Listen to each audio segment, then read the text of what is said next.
നമ്മൾ കോൺക്രീറ്റ് ചെയ്യുന്ന സമയത്ത് ചിന്തിക്കാറുള്ള ഒരു കാര്യമാണ് കോൺക്രീറ്റിലെ ഗ്രൗട്ട് നമ്മുടെ തട്ടുകൾക്കിടയിലൂടെ താഴോട്ട് മിസ്സായി പോകുന്നത്. തട്ടുകൾ അടിച്ചതിൻ്റെ ഗ്യാപ്പിലൂടെ നമ്മളെ പലകയുടെ അല്ലെങ്കിൽ ഷീറ്റിൻ്റെ ഗ്യാപ്പിലൂടെ ഗ്രൗട്ട് മിസ്സായി പോകുമ്പോൾ നമ്മൾ കളഞ്ഞു പോകുമ്പോൾ എന്താണ് നമ്മൾ അതിനൊരു ആവലാതി ഉണ്ടാകാൻ കാരണമെന്ന് വെച്ചാൽ അത് നമ്മുടെ കോൺക്രീറ്റിന് ബലക്ഷയം ഉണ്ടാകുമെന്ന് നമുക്കറിയാം. കോൺക്രീറ്റിന് ബലക്ഷയവും അതോടൊപ്പം വിള്ളലും ഉണ്ടാകാൻ കാരണമാകും. അപ്പോൾ ഈ അവസരത്തിൽ നമ്മൾ എൻജിനീയേഴ്സ് ആയാലും കോൺട്രാക്ടേഴ്സ് ആയാലും അതുപോലെ ബിൽഡിംഗ് ഓണേഴ്സ് ആണെങ്കിൽ പ്രത്യേകിച്ചും അവർക്ക് അവിടെ ഒരു ആവലാതി ഉണ്ടാകാറുണ്ട്. പല സ്ഥലങ്ങളിലും ഗ്രൗട്ട് കുറേശ്ശെയൊക്കെ മിസ്സാവാറുള്ളൂ എന്നുണ്ടെങ്കിലും ഈ കുറച്ചു പോലും ഗ്രൗട്ട് മിസ്സാകുന്നത് ഒഴിവാക്കുന്നതിന് വേണ്ടിയുള്ള ഒരു മാർഗമാണ് നമ്മൾ ഇന്നത്തെ വീഡിയോയിലൂടെ പറയുന്നത്.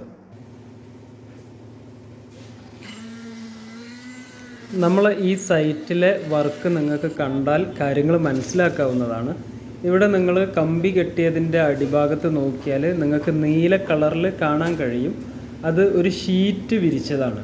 ഈ കമ്പി കെട്ടിയതിൻ്റെ അടിയിൽ നമ്മൾ 2 mm തിക്നെസ് അല്ലെങ്കിൽ 2 mm മുകളിൽ തിക്നെസ് ഉള്ള ഷീറ്റ് നിങ്ങൾ കമ്പി കെട്ടിയതിൻ്റെ അടിയിൽ വിരിക്കുക. എന്തിനാണ് 2 mm തിക്നെസ് നമ്മൾ പറയുന്നതെന്ന് വെച്ചാൽ നമ്മൾ വൈബ്രേറ്ററും മറ്റു കാര്യങ്ങളൊക്കെ ഉപയോഗിക്കുമ്പോൾ അത് പൊട്ടാതിരിക്കുന്നതിന് വേണ്ടിയിട്ടാണ് 2 mm തിക്നെസ് എങ്കിലും മിനിമം പറയുന്നത്.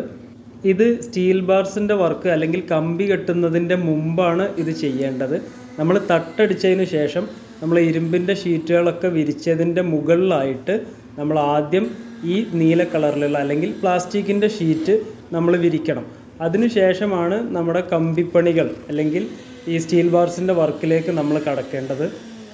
ഇവിടെ നീല ഷീറ്റിൻ്റെ സൈഡിലായിട്ട് ബ്ലാക്ക് കളറിലുള്ള ഒരു ഷീറ്റ് കാണാം. അത് ബിറ്റുമിൻ ഷീറ്റാണ്. നമ്മളെ ചെങ്കലിൻ്റെ മുകളിലായിട്ട് വെച്ചതാണ്. ചെങ്കലിൽ ഈ കോൺക്രീറ്റിലെ വെള്ളത്തിൻ്റെ കണ്ടൻറ്റൊക്കെ വലിച്ചെടുക്കാൻ സാധ്യതയുണ്ട്. അപ്പോൾ കോർണർ ക്രാക്കുകൾ ഉണ്ടാകുന്നത് ഒഴിവാക്കുന്നതിന് വേണ്ടിയിട്ടാണ് ഈ ബിറ്റുമിൻ ഷീറ്റുകൾ ഉപയോഗിക്കുന്നത്.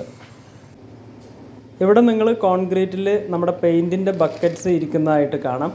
അത് നമ്മൾ സൺലൈറ്റ് ഈ കോൺക്രീറ്റ് സ്ലാബിൻ്റെ അടിയിലേക്ക് കിട്ടുന്നതിന് വേണ്ടിയിട്ട് ഉപയോഗിച്ച ഒരു ഐഡിയ ആണ്. പല സൈസിലുള്ള കോൺക്രീറ്റ് ബക്കറ്റ്സ് ആണ് ഉപയോഗിച്ചിട്ടുള്ളത്. നമുക്ക് സർക്കിൾ അല്ലെങ്കിൽ റൗണ്ട് ടൈപ്പിലുള്ള ഹോളുകളാണ് ഈ സ്ലാബിൽ ആവശ്യം. അതുകൊണ്ടാണ് നമ്മൾ ബക്കറ്റുകൾ ഉപയോഗിക്കാൻ കാരണം. അത് വ്യത്യസ്ത ഒരു ഇറഗുലർ സൈസായിട്ട് കിട്ടുന്നതിന് വേണ്ടിയിട്ടാണ് പല പല അളവിലുള്ള ബക്കറ്റുകൾ ഉപയോഗിച്ചത്. ഇനി നമ്മൾ കൃത്യമായിട്ട് ഇത് നനച്ചതിന് ശേഷം 14 ദിവസം കഴിഞ്ഞതിന് ശേഷം ഈ തട്ട് പൊളിച്ചെടുത്താൽ അതിൻ്റെ താഴ്ഭാഗം ഇങ്ങനെയാണ് നമുക്ക് കാണാൻ കഴിയുക. ഇത് ചൂട് കൂടുന്നതിനനുസരിച്ച് ഈ പ്ലാസ്റ്റിക്കിൻ്റെ ഷീറ്റ് നമുക്ക് പറിച്ചെടുക്കാൻ കഴിയും. ഇത് അവിടെ ഒട്ടി നിൽക്കത്തില്ല. അത് നമ്മൾ ആ കാര്യം കൊണ്ട് ഭയപ്പെടേണ്ടതില്ല.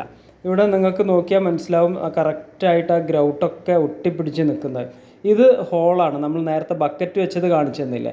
അപ്പോൾ സൺലൈറ്റ് കിട്ടുന്നതിന് വേണ്ട ഹോളാണ് ഇപ്പോൾ നിങ്ങൾ കണ്ടുകൊണ്ടിരിക്കുന്നത്. അത് കൃത്യമായിട്ട് വർക്കായിട്ടുണ്ട്. ഈ വീഡിയോയുമായി ബന്ധപ്പെട്ട നിങ്ങളുടെ അഭിപ്രായങ്ങൾ നമ്മുടെ വീഡിയോക്ക് താഴെ നിങ്ങൾ കമൻറ്റ് ചെയ്യണം. വീഡിയോ ഇഷ്ടപ്പെട്ടാൽ നിങ്ങൾ ലൈക്ക് ചെയ്യുകയും ഇത്തരത്തിൽ ഉപകാരപ്രദമായ വീഡിയോകൾ നിങ്ങൾക്ക് ലഭിക്കുന്നതിന് വേണ്ടി നമ്മുടെ ഈ ചാനൽ നിങ്ങൾ സബ്സ്ക്രൈബ് ചെയ്ത് സപ്പോർട്ട് ചെയ്യണമെന്ന് കൂടെ ഓർമ്മപ്പെടുത്തുകയാണ്.